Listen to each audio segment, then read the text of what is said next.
Welcome back to the Marine Corps Movie Minute, where we discuss the movie Heartbreak Ridge 1 minute at a time. I am Brian. I'm Jack. And with us is Oh, is that my cue? Yeah, we're changing it. We're changing it. and we're keeping it. I love it. Today in Marine Corps history. Hey. Hey, thanks for having me. This is Robert Estrada. Thanks for joining us. Welcome back. I'm a Marine. You got to forgive me. Yeah, we don't speak unless spoken to, right? Exactly. Well, we changed it. We changed the format up on them. That's the problem with it. You got to improvise, adapt, and overcome. You know. There you go. Yeah, it's the heart of the movie. Yeah. Hey, man, if you ain't hungry, you don't eat. Well, now that we got that out of the way, we are discussing minute 56. And minute 56 begins with Aggie telling Gunny that he still knows what a woman loves to hear. And it ends with Lieutenant Ring giving his General Patton speech to recon platoon. Does he slap somebody afterwards? Because that would be the best. Yeah, that pulls his gun out and says he's going to shoot him. Yeah. Yeah, but he was missing a big giant flag that he's standing in front of while he's giving his speech. Yeah, that movie was awesome. Ring just goes up and slaps the Swede. Yeah. Movie credits roll for fucking Lieutenant Ring. I don't see that happening. No. Well, you know who else gave a really good Patton speech was it was One Crazy Summer. We talked about that in the past. Oh yeah. And Joe Flaherty was like a camp counselor, and he was teaching all the kids like combat skills and survival skills. It was mostly survival skills. And he was talking about he was like a crazy combat veteran, and he was talking about how when you reach down and your buddy's face is there, is all blown off, and you got to fix it with like a stick or something, Yeah. It's not quite the Patton speech, but No, but it'll do. Yeah.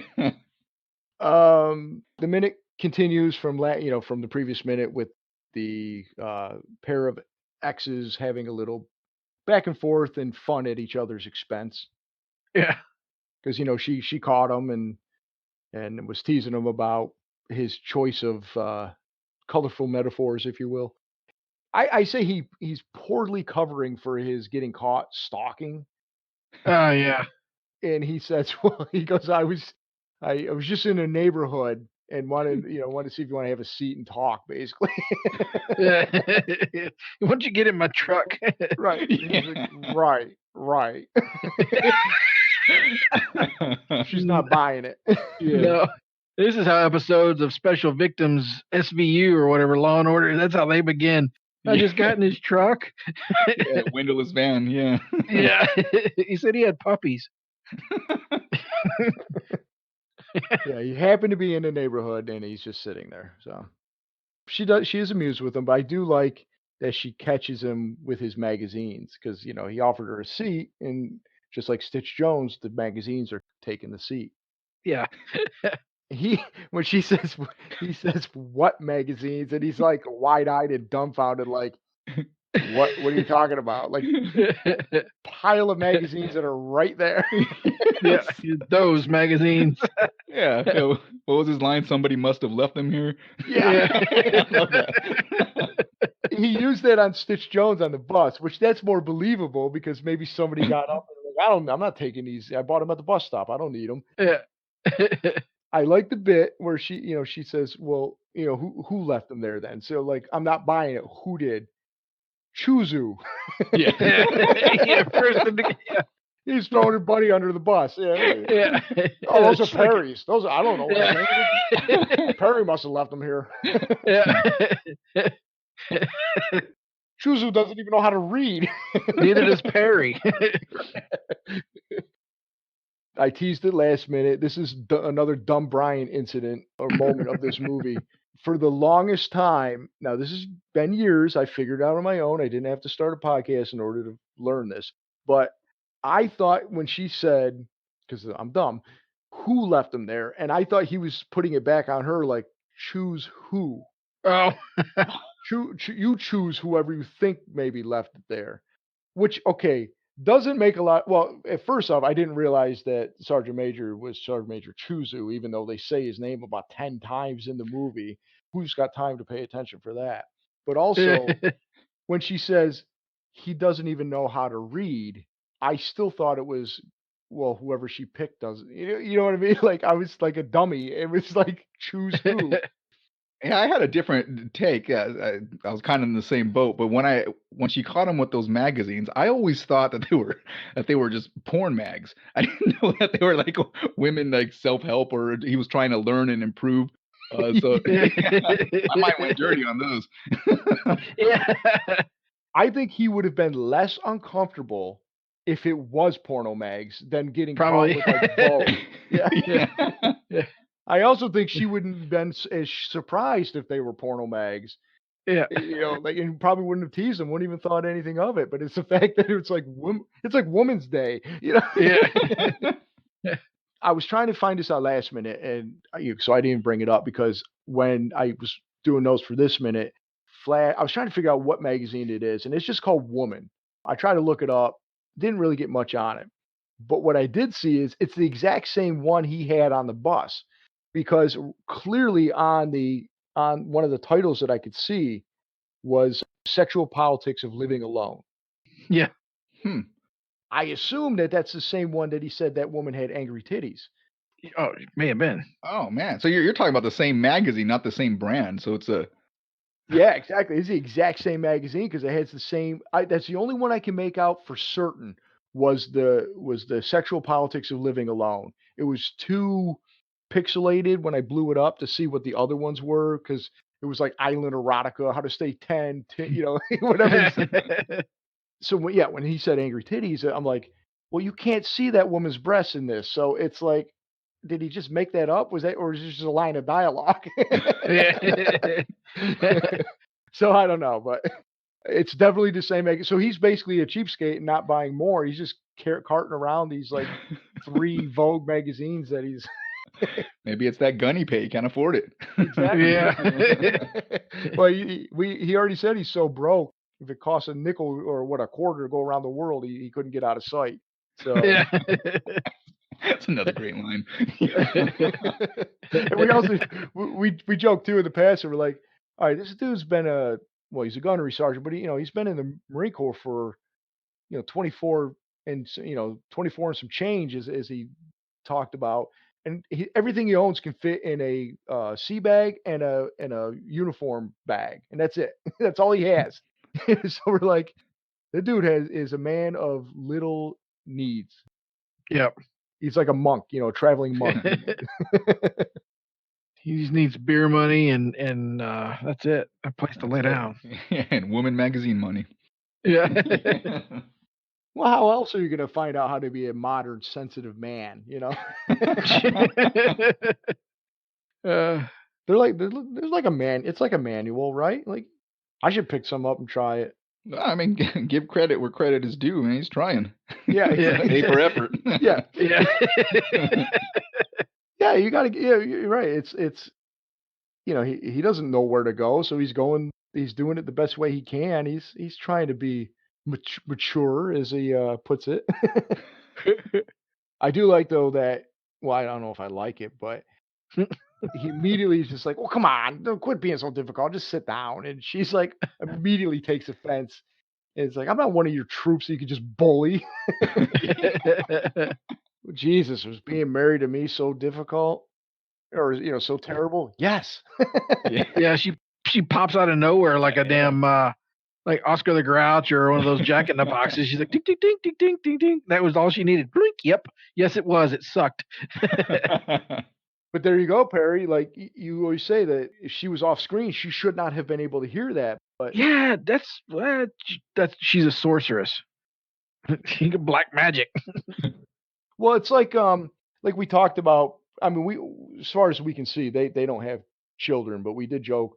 Moms, teachers, and gunnery sergeants can see in the back of their head. Well, she's dealt with Gunny Highway for so long, Tom Highway for so long that she knew to look out for the little smart ass remark that he was going to make afterwards. Oh yeah.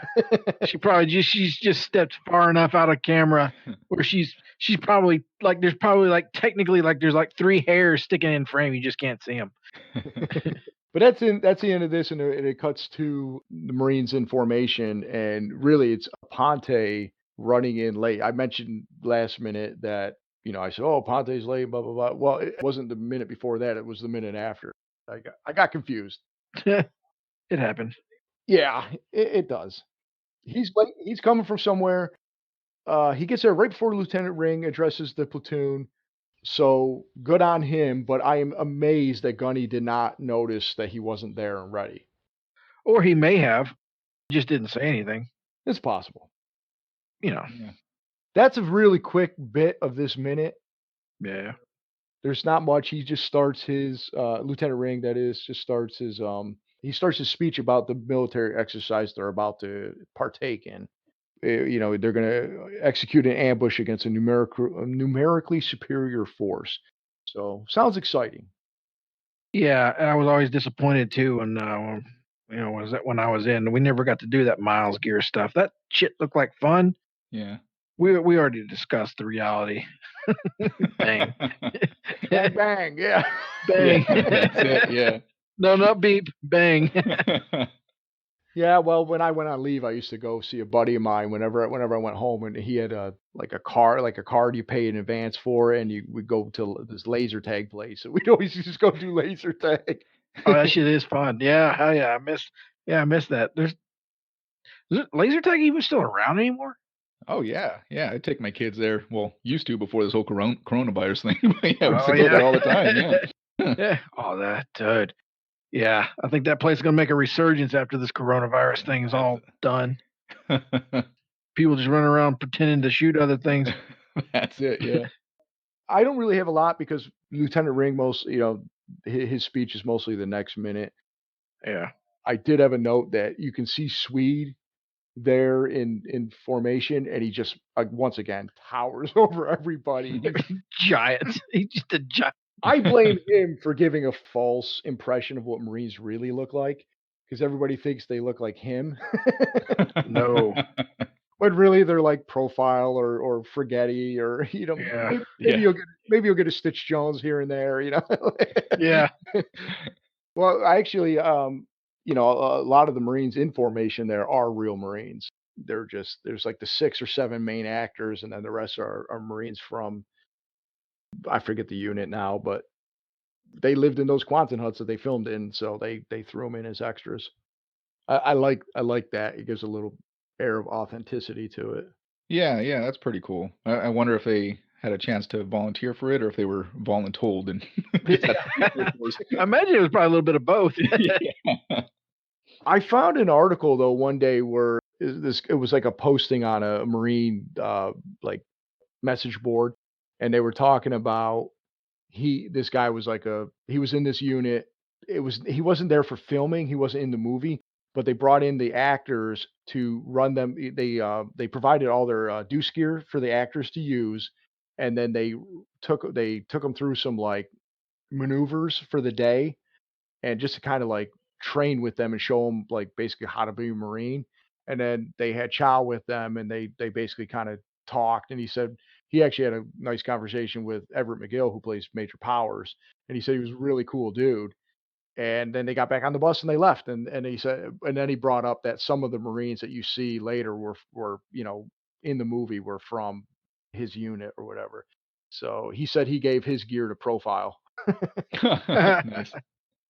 So he didn't really say for sure how he got involved with it, if he, like you said, if he was told, or if he just was like, Perry's joked about that quite a bit, about like, hey, I need volunteers for a working party. Man, fuck that. I'm not doing that. Well, too bad you missed out on a movie with Clint Eastwood.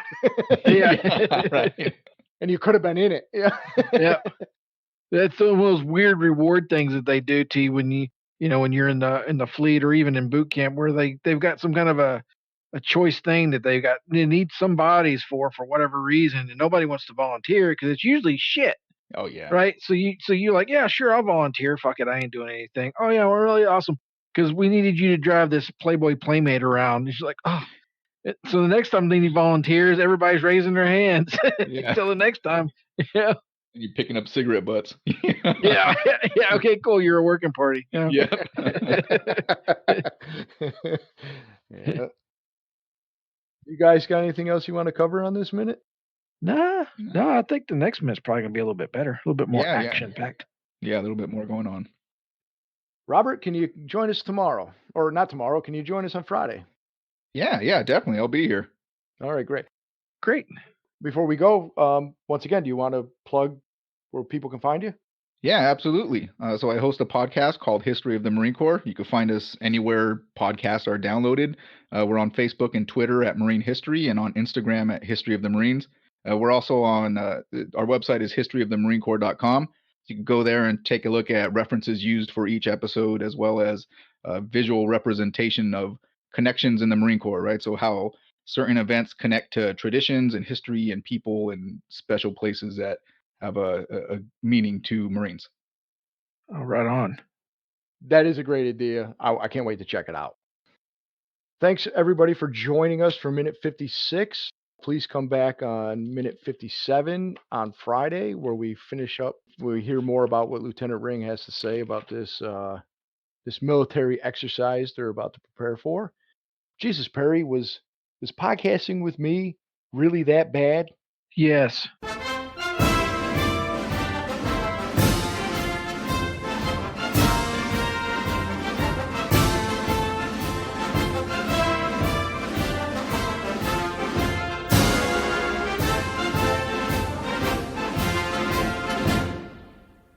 Say what? Oh, look at you being all fucking fuck you, Billy. Being proactive. Being all professional and shit. I can't call it your fuck ups if you're not fucking up.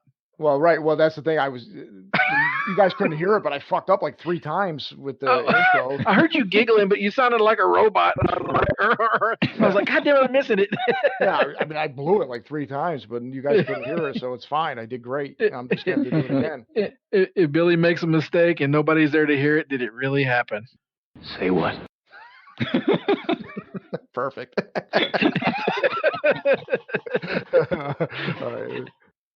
Sometimes they work, sometimes they don't. Sometimes Perry doesn't do his line that like, he'll pick up on it. Come on, he'll pick up on it. And I'm like, dude, that was. And then I have to coach him. And that